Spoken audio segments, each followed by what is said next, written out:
Welcome to Burlap Teachers. Enjoy the video. You begin by powering the device down and unplugging power. This prevents shorts and preserves data. Next, remove any access panels or back covers using a plastic spudger. Avoid metal to prevent damage. Once you can see the battery edge, loosen the screws holding the bracket. Keep screws organized.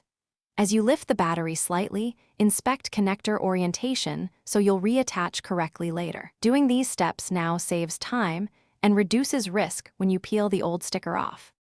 Once the battery edge is accessible, warm the sticker gently to soften adhesive. Keep heat brief so cells aren't stressed. Then use a plastic pick to lift one corner and peel slowly at a low angle. Steady pressure reduces tearing. If adhesive resists, reapply heat rather than force. This protects the battery casing.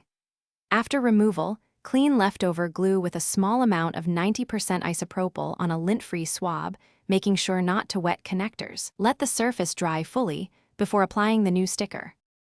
You position the new sticker using alignment to the Thanks for watching. Consider subscribing if this video helped you.